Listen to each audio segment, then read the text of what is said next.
ఎన్నో అవరోధాలు ఎదుర్కొన్న లాస్ట్‌కి 'జననాయకన్' సినిమా రిలీజ్ అయిందనమాట. ఈ సినిమా విషయానికొస్తే ఒక ఫర్ ది ఇండియాలోనే ఫస్ట్ టైమ్ అనమాట. విలన్‌కి ఇలాంటి స్కోప్ ఇవ్వడం. ముందు మనం సినిమా రీమేక్ గురించి మాట్లాడుకుంటే, ఈ సినిమా రీమేక్ లాంటిదే. కానీ రీమేక్ కాదు. కాదు. రీమేక్ అనేలా ఉంటది నిజంగా సినిమా.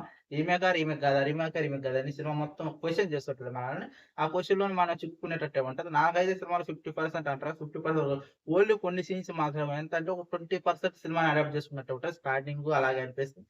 తర్వాత కొన్ని సీన్స్ అక్కడక్కడ మన హీరోయిన్ గాదు గానీ, హీరోయిన్ క్యారెక్టర్ మొత్తం టోటల్ చేంజ్ అనమాట. తర్వాత శ్రీలీల గారి క్యారెక్టర్ గూడా బాగానే దాన్ని అడాప్ట్ చేసుకున్నారు గానీ, టోటల్ క్యారెక్టర్ అది కాదు. ఆమె క్యారెక్టర్‌ని అడాప్ట్ చేసుకోరు. స్క్రీన్ అట్లుండదనమాట. స్క్రీన్ ప్రెజెన్స్ కొంచెం డిఫరెంట్‌గానే ఉంటది. సినిమా విషయానికొస్తే అనమాట విలన్ అనమాట. బాబీ డియోల్ బాబీ డియోల్ ఒకటొస్తా బాబీ డియోల్. బాబీ డియోల్ ఇంట్రడక్షన్ ఉంటదబ్బా జైల్‌లో బీభత్సం అనమాట. ఆ ఇంట్రడక్షన్‌కి అసల చచ్చిపోతారు జనాలు. అంత టూ మచ్ అంటే మళ్ళీ చెప్తున్నా ఇండియాలోనే ఫర్ ది ఫస్ట్ టైమ్ అనమాట. విలన్‌కి ఇలాంటి హైప్ ఇవ్వడం. 'బాహుబలి' సినిమాలో 'రానా' గారికి ఎలాంటి స్కోప్ అయితుందో అంతకు డబుల్ స్కోప్ ఉంటదనమాట.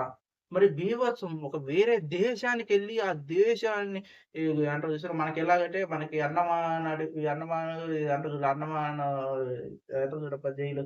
అంత ఫేమస్ అయిన జైల్‌ని బద్దలు కొట్టుకొని రావడం అనేది అసలు మామూలు విషయం కాదు. అక్కడ ప్రెసిడెంట్‌ని చంపేయటం గాని బీభత్సం అనమాట.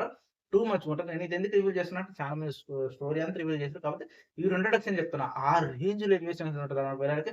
ఆ తర్వాత ఇంకొక సీన్ ఉంటది. ఆ తర్వాత ఇంకో సీన్ ఉంటది. విలన్‌కి మరి టూ మచ్ ఎలివేషన్స్ ఉంటాయి. మరి విలన్‌కి ఎలా ఉంటాయి? హీరోకి ఏ రేంజ్‌లో ఉంటదనుకుంటారో సేమ్ మన 'భగవంత్ కేసరిలో' ఏదైతే ఉందో ఆ ఎలివేషన్స్ యాజ్ ఇట్ ఈజ్ అలా ఉంటది చెప్పినా గాని 20% మాత్రం మిగతా స్టోరీ అంతా ఒక ఎత్తనమాట. మనం నిజంగా నాకైతే సినిమా చూస్తున్నప్పుడల్లా ఒకటే ఒక ఫీల్ వచ్చిందబ్బా! 'జై బాలయ్య' దీనితో పాటు ఇంకొకటైతే ఒక స్లోగన్ అయితే నాకు అర్థమైందనమాట. ఒకవేళ సినిమా గాని రిలీజ్ అయ్యేది నిజంగా చెప్తున్నా ఎలక్షన్ మూవ్‌మెంట్ గాని సినిమా రిలీజ్ అయ్యుంటే డెఫినిట్‌గా మనం ఒక మ్యాజిక్ ఫిగర్ చూసేవాళ్ళం. మళ్ళీ చెప్తున్నా డెఫినిట్‌గా మనం ఒక మ్యాజిక్ ఫిగర్ చూసాం. టోటల్‌గా ఇదొక ఎలక్షన్‌కి సంబంధించిన మూవీ అనమాట. ఎలక్షన్ మూవ్‌మెంట్‌లో ఏదైతే మనుషులకి ఏదైతే కావాలో అదే ఉంటదనమాట. 'భగవత్ కేసరిలో' మన స్టార్టింగ్‌లో అమ్మాయిలు భయపడే సీన్ ఏదో ఉంటదో దీంట్లో అట్లా కాదు.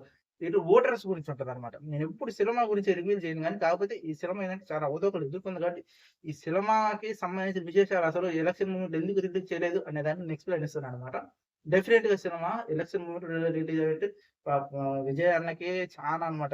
అంతా 8 సీట్లు తక్కువ రావడం అది మన అన్న పాపం వాళ్ళని కలుపుకొని సీఎం అయిండు. కాకపోతే మనం మ్యాజిక్ ఫిగర్ మనం డెఫినెట్‌గా చూసాం. డెఫినెట్‌గా ఒక మ్యాజిక్ ఫిగరే చూసాను. సినిమా ఎలక్షన్ ముందుగా రిలీజ్ అయ్యుంటే నాకైతే డెఫినెట్‌గా అదే అనిపించింది. టోటల్ సినిమా విషయానికొస్తే 'భగవంత్ కేసరి' చెప్పినా కదా! రీమేకా కాదని క్వెషన్ మార్క్ మనం రైజ్ చేస్తూనే ఉంటది సినిమా మొత్తం. క్లైమాక్స్ కూడా మరి బీభత్సంగా ఉంటది. క్లైమాక్స్ కూడా బావుంటది. సినిమా ఓవరాల్‌గా చానా బావుంటది. దాంతో పాటు అనిరుద్ మ్యూజిక్ అసలు చింపి ఉతికి ఆరేసిండనమాట మా బక్కోడు అలా ఉంటది. నాకైతే ఓవరాల్‌గా సినిమా నచ్చిందబ్బా! ఈరోజు సోమవారం నేను రివ్యూ ఇస్తున్నా కాబట్టి చాలా రోజులు గ్యాప్ కూడా వచ్చేసిందనమాట. చాలా మూవీ చూసినా తర్వాత ఏంటంటే కొంచెం వర్క్ ప్రెషర్‌లో పక్కన పెట్టేస్తే మటుకు డెఫినెట్‌గా నాకైతే 'జననాయకన్' సినిమా నచ్చింది. చాలా మంది ఏంటంటే మన 'భగవంత్ కేసరిని' తెచ్చిపోయి మళ్ళీ రీమేక్ చేసి మనకే ఇవ్వడం అనే చాలా మంది నెగెటివ్ రివ్యూస్ చేస్తుంటారు. వదిలేసేయండి. ఆ నెగెటివ్ రివ్యూస్ ఇచ్చే వాళ్ళని పక్కన పెడితే ఏందంటే సినిమా. పర్లేదు బానే ఉంది. మళ్ళీ దీంతో పాటి 'చెన్నై లవ్ స్టోరీ' అది కూడా బాగానే ఉంది. ఒకసారి అది కూడా ఒకసారి లుక్ ఎయండి. డెఫినిట్‌గా ఈ మూవీ కూడా మీరు బాగా చూడాలనుకుంటే ఎలివేషన్స్ బీభత్సమైన ఎలివేషన్స్ కొన్ని సినిమాలు ఆలోచింపజేస్తాయన్నమాట. ఇప్పుడు మనం జరుగుతున్న మత కలహాలు దాని గురించి నేను తర్వాత వీడియో చేస్తా. దాని గురించి కూడా సినిమాలో ఉంటది. అందుకే అంటున్నా. ఈ ఎలక్షన్ ముందుగానే సినిమా గాని రిలీజ్ అయ్యుంటే డెఫినిట్‌గా విజయానికి ఒక మ్యాజిక్ ఫిగర్ చూసేవాళ్ళం మనం. నాకైతే పర్లేదు బాగా నచ్చింది. మీకెలా అనిపించిందో కామెంట్ చేయండి. మళ్ళీ ఎవరైనా సినిమా చూడలేదో ఫస్ట్ 'చెన్నై లవ్ స్టోరీ' చూడండి. ఆ తర్వాత ప్రిపరేషన్ అంటే ఈ వీక్ ఖాళీగా ఉన్న ప్రతి ఒక్కళ్ళు ఈరోజు సోమవారం కాబట్టి మంగళవారం గాని, బుధవారం గాని ఈ వీకెండ్ లోపు ఒకసారి లుక్ ఎయ్యాలనుకున్నాం డెఫినెట్‌గా లుక్ ఎయండి. మీకొక ఫ్రెష్ ఫీల్ అయితే ఇస్తదని నేను చెప్పలేను గానీ, డెఫినెట్‌గా మిమ్మల్ని ఆలోచింపజేస్తది ఈ సినిమా. మళ్ళీ చెప్తాను డెఫినెట్‌గా మిమ్మల్ని ఆలోచింపజేస్తది ఈ సినిమా. 'భగవంత్ కేసరి' రిఫరెన్సెస్ ఉంటాయి. గుట్టచ్ బెట్టచ్చు ఉంటది. ఇక చాలా సీన్స్ ఉండవు. చాలా సీన్స్ ఉండవు. ఈ మెయిన్ థీమ్స్ తీసుకుర్రు. మెయిన్ ఇది ఎలక్షన్‌కి సంబంధించిన మూవీ అన్నమాట.